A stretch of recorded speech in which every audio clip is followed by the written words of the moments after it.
Hello children and young people. Today I'm going to be talking to you about taking full responsibility for how your brain works and what you are doing in there. Now I'm going to upfront make a recommendation to you because I'm going to be referencing or loosely referencing some ideas that come from a book which the grown-up version is called The Chimp Paradox. It's by Steve Peters.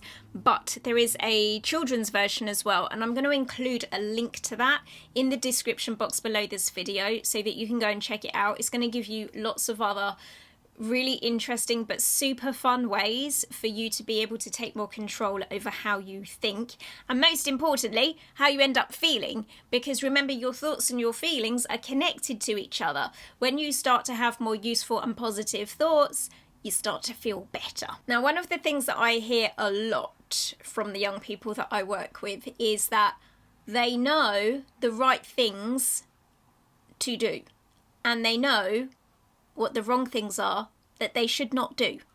And yet sometimes they still do the wrong thing and don't do the right thing. How can this be, you might be asking? Well, here's the thing. What I hear is that they know what they should or shouldn't do, but their brain makes them do something else.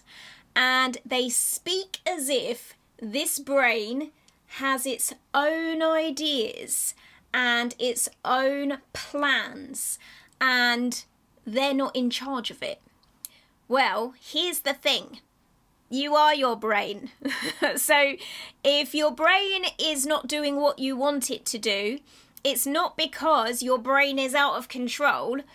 It's because you haven't found the right way to be able to control it. So what we want to do is make sure that you, firstly, before you start trying to change anything in there, you have to be taking full responsibility for what you've got in there.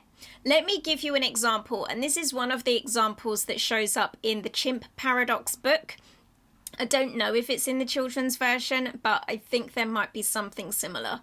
So let's imagine that you have a dog, and your dog, whilst you're out walking it in the park, does a poo in the middle of the pavement. All right, this is a very badly behaved dog. This dog runs up to an old lady and it bites her on the backside. It bites her on the bum.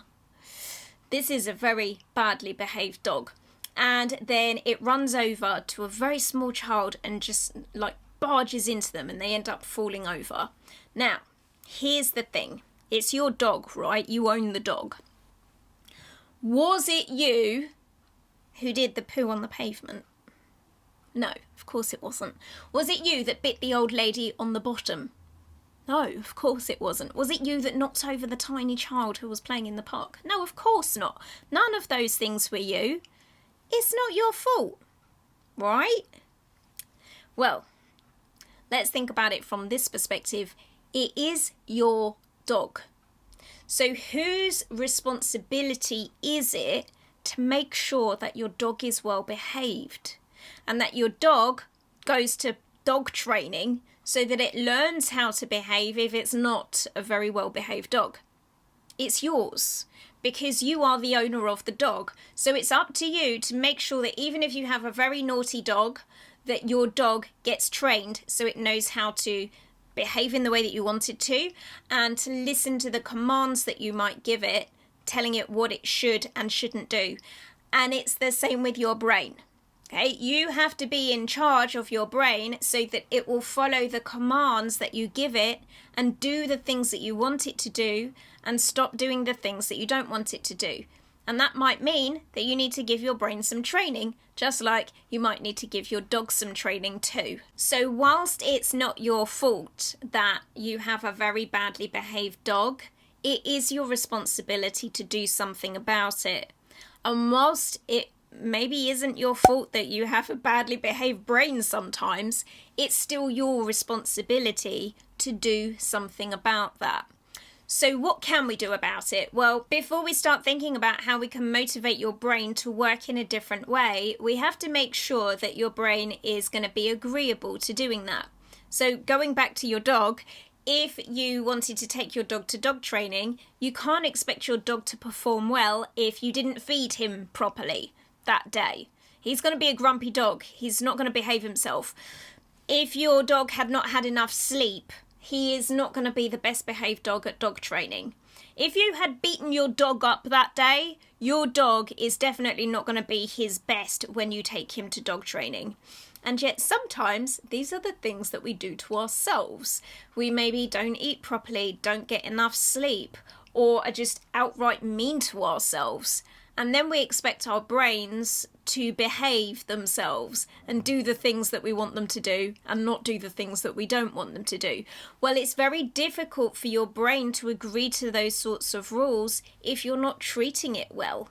So one of the first things you need to do before you start diving into training your brain is to make sure that you've created the right situation and the right circumstances for your brain so that it will want to follow your instructions. That might mean that you ask yourself, what would my brain like more of? Or what would it like less of? Maybe your brain needs a little bit less stress and a bit more relaxation. But maybe your brain needs a little bit more discipline or more guidance in order for it to perform properly. So before you start thinking about training your brain, think about creating the right circumstances, the right situation for your brain to be able to do well. A very easy trap to fall into is the one where we push ourselves too hard and we're just super mean to ourselves. You know, maybe we say unkind things about ourselves to ourselves. Well, you can't expect your brain to perform at its best if you spend most of your time telling your brain that it's useless, that it's not working in the way that you would want it to, or that it's ugly, or unkind, or nobody likes it. You know, if you tell yourself those things, then that brain isn't going to be able to function well and give you more of the things that you want. So a good question to ask yourself is, am I being kind to myself right now? Now, it's really important that you don't get kindness and laziness mixed up, because sometimes our brain just prefers to be lazy, which is why sometimes it might need more structure and discipline to help it to perform well. But you have to get the balance right. It can't just be all work and discipline all the time. That's going to make an unhappy brain.